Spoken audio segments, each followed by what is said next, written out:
A great era of Canadian sprinting began at the 1928 Olympic Games in Amsterdam, where Vancouver's Percy Williams won both the 100-meter and 200-meter sprints, and Bobby Rosenfeld, Jane Beth, Ethel Smith, and Myrtle Cook combined to capture the first ever 4x100-meter women's relay.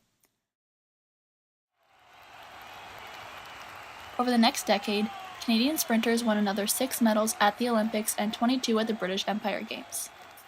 These feats were not equaled until the 1960s, where Vancouver's Harry Jerome tied the world record for the 100-meter sprint and won Commonwealth and Pan American championships, as well as an Olympic bronze medal. Many thought Jerome's career should have been over after tearing his rectus in 1962, but he proceeded to be on the podium for several more years. His last race being in 1969 at the Canadian National Championships, where he beat the country's best sprinters at the age of 29.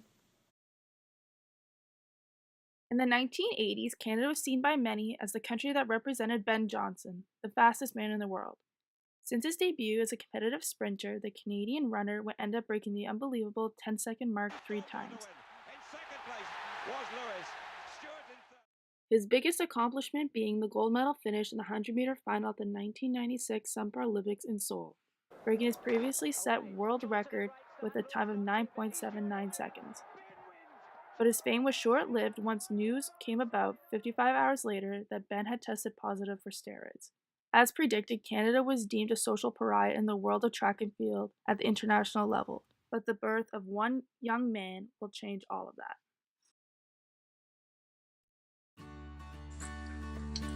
Donovan Anthony Bailey was born December 16, 1967 in Manchester, Jamaica. Growing up, his daily routine consisted of taking care of the family's pigs, chickens, and goats before heading off to Mount Olivet Primary School. He moved to Oakville, Ontario in 1981 to live with his father and attended the Queen Elizabeth Park High School. He joined the school's track team at the age of 16 and ran the 100-meter dash in 10.65 seconds.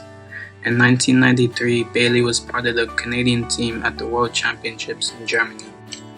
While there, he met Coach Dan Paff, who invited Bailey to train with him. When Coach Paff first met Bailey, he said he wasn't fit and had terrible form. After 3 months of coaching, weightlifting, sprint training, and an improved diet, he was able to cut 1/3 of a second off of his 100-meter time. Donovan Bailey won his first gold medal in the 4x100-meter relay at the 1994 Commonwealth Games in Victoria, British Columbia. And in the spring of 1995, Bailey ran the 100 meters in less than 10 seconds for the first time with a time of 9.91 seconds. A year later in Atlanta, Georgia, Donovan Bailey qualified for the 1996 Olympics. There, Bailey competed in the 100-meter dash and the 4x100-meter relay.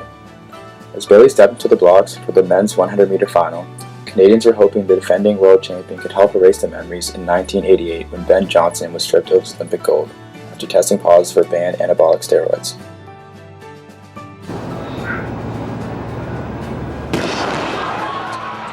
After a mediocre start, Bailey burst past his competition, crossing the finish line with a world record time of 9.84 seconds. Bailey dedicated the victory to his uncle Keith, who was dying of pancreatic cancer.